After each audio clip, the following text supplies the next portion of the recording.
Bom, vamos na sequência aí, né? Nosso estudo da distribuição eletrônica. Então, olha só, os orbitais do tipo S, tá? Os orbitais do tipo S, basicamente, em termos de formato, vamos representar aqui basicamente um eixo de coordenadas. Então, vamos supor que eu tenho aqui o eixo, tá? Z, Y e X, tá certo? Então, isso aqui é um eixo coordenado, ou seja, aqui eu tenho esses eixos aqui são perpendiculares entre si. Então, basicamente, os orbitais do tipo S eles são dados da seguinte forma. Tá? A gente vai definir aqui uma letra chamada psi, né? Esse psi aqui é a probabilidade de se encontrar os elétrons no átomo. Isso é muito comum neste modelo atômico que a gente vai utilizar. Então, isso aqui é a probabilidade de se encontrar o elétron no átomo. Na verdade, o que a gente utiliza é a probabilidade ao quadrado, tá? Ou seja, probabilidade, né? Probabilidade mesmo, noção que a gente tem, né?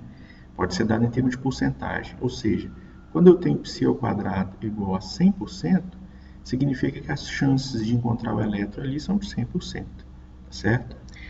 Para os orbitais do tipo S, né, então vamos colocar aqui, ao invés de eu utilizar esse eixo coordenado, eu vou utilizar um R, que é a distância do elétron até o núcleo. Esse R, basicamente, ele é definido como, né, então vou colocar aqui um R, vou utilizar o R assim.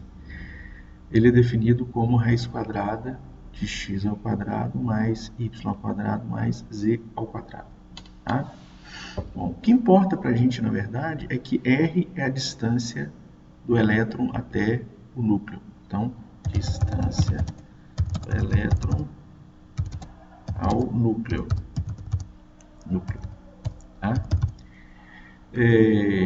Considerando, então, essa distância R, o gráfico de probabilidade para o orbital do tipo S, então, probabilidade aqui quadrado, ela tem uma máxima probabilidade próximo ao núcleo, né, onde R começa aqui de zero, né, até um valor, né, infinito, digamos assim, né? Então a probabilidade dos orbitais S são assim, ou seja, eles são ditos orbitais esféricos, porque eles não dependem de nenhuma coordenada além da coordenada que dita a distância do elétron até o núcleo, tá certo? Então, isso aqui é uma visão 1D, ou seja, tem uma dimensão só, né, que é o R. Se eu fosse observar esses orbitais do tipo S, né, tridimensionais, eles seriam esferas, né, onde a nuvem eletrônica ela está concêntrica em relação ao núcleo. Né, e quanto mais eu distancio do núcleo, menor a probabilidade de se encontrar os elétrons. Tá certo? Então, os orbitais do tipo S são ditos orbitais esféricos. Tá? Só para que vocês tenham uma noção, né, esse psi representa, vamos chamar isso aqui de função, também é chamada de função de onda. Né? Como eu falei, os elétrons eles têm um comportamento dual, ou partícula é onda. Então, isso aqui é a função que descreve o comportamento dos elétrons do orbital 1s. Por isso que está aqui 1, 0, 0, ou seja, o orbital S ele tem número quântico secundário 0 e número quântico terciário magnético 0. Certo? Olha como que é a função. Certo? Essa função aqui ó, é 1 sobre raiz de π.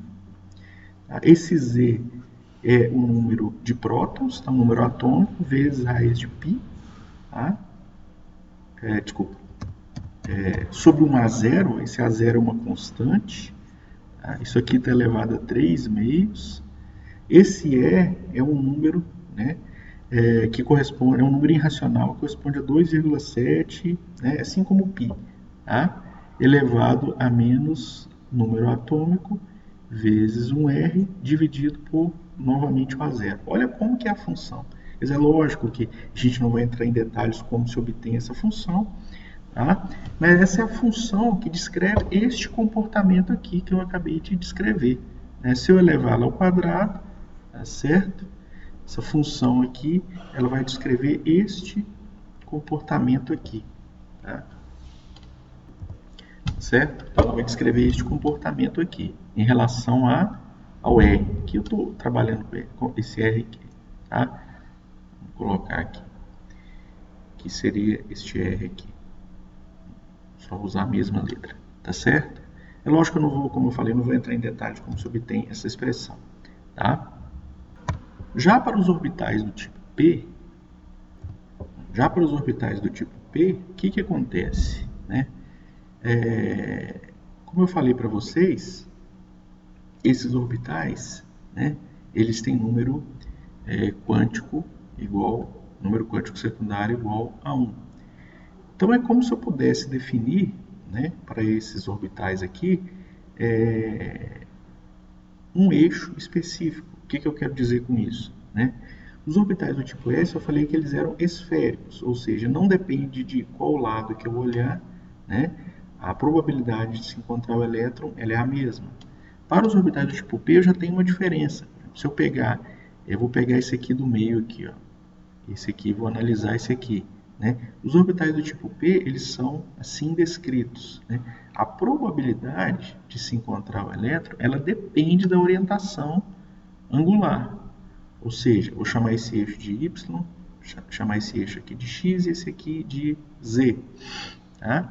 Então, a probabilidade de se encontrar o elétron, ela depende de que ângulo que eu estou tomando, tá certo? Então, ela é isso aqui, ó. Essa região mais escura tem maior probabilidade de se encontrar o elétron, certo? Então, na região, por exemplo, próxima ao núcleo, a probabilidade de se encontrar o elétron ela vai tendendo a zero, que é o contrário dos orbitais do tipo S. Nos orbitais do tipo S, próximo ao núcleo, a chance de se encontrar o elétron é maior. Dos orbitais do tipo P, não, né? Então, eles são chamados orbitais em forma de halteres, né? Você vê que isso aqui parece um halteres de musculação, tá certo? Então, esse orbital aqui, ele é chamado de orbital P de X, porque se você for observar, aqui eu tenho o eixo X, tá certo? Aqui eu tenho o eixo X. Então, esse orbital ele está em cima do eixo X. Tá? Então, esse aqui é o P de X, tá certo? É o P de X. Se eu tivesse a mesma orientação, só que em cima do eixo Z, então aqui eu tenho P de Z. E da mesma forma, em cima do eixo Y, eu tenho P de Y. Então é como se eu pudesse atribuir, né, já que os orbitais do tipo P, né, eles comportam 6 elétrons, então é como se eu pudesse descrever dessa forma, né? Eu vou ter sempre um P, por exemplo, de X, um P de Y e um P de Z, né? Então são os orbitais nesses eixos aí. Infelizmente, né, essa atribuição que a gente faz é simplesmente para compreender, né, a distribuição desses orbitais no espaço, tá? Os orbitais do tipo D e F são um pouco mais complicados e a gente não consegue fazer essa mesma relação, né? Aqui eu coloquei a expressão, né? Essa expressão aqui é do orbital do tipo, né? N igual a 2, L igual a 1, tá aqui, e ML igual a 0. Que orbital é esse? Então, é o 2, né? P, né? ML igual a 0. Então, seria esse orbital do meio aqui, que aqui está como PY. Né? Aqui eu coloquei essa ordem só ilustrativa, né? Não necessariamente vai cair sempre no orbital PY aqui. Tá certo? Então, perceba que a expressão matemática agora depende do cosseno de θ, que é a orientação do espaço. Então, θ é esse ângulo aqui, tá certo? Esse ângulo aqui. Então, perceba o seguinte, quando θ é igual a 0, a probabilidade vai ser o quê? Vai ser máxima, tá certo? Então, θ é igual a 0. Quando eu vou mexer no θ, eu vou diminuindo a probabilidade. Quando o θ for, por exemplo, igual a aqui π sobre 2, que é 90, isso aqui tudo vai ser o quê? Zero, probabilidade zero, percebe? E aqui eu vou fazer a mesma coisa. Olha o formato que vai ficar. É dado basicamente por essa expressão. Como eu falei, eu não vou entrar em detalhe na obtenção dessa expressão, né, e nem manipulação dessa expressão. Só para vocês perceberem que os orbitais eles têm funções matemáticas bem complicadas, né? E a gente vai trabalhar basicamente só com a descrição, né, visual desses orbitais aí, né? Então, os orbitais do tipo S são orbitais esféricos, tá certo? Não dependem da orientação espacial. Os orbitais do tipo P, eles dependem da orientação espacial, eles podem ser, por exemplo, P de x, né? Considerar esse eixo aqui igual a x, né? Eles podem ser P de y, se eu considerar esse eixo aqui igual a y. E eles podem ser P de z, por exemplo, se eu considerar esse eixo aqui igual a z. Tá? Então, o que eu estou considerando são essas coordenadas aqui. Ó, né? Considerando aqui z, y e x. Já os orbitais D e F, eles têm um formato um pouco mais complicado, né? Eu não vou descrever aqui, né? Mas é muito fácil a gente obter isso nos livros de Química Geral, né? Eles são muito mais difusos.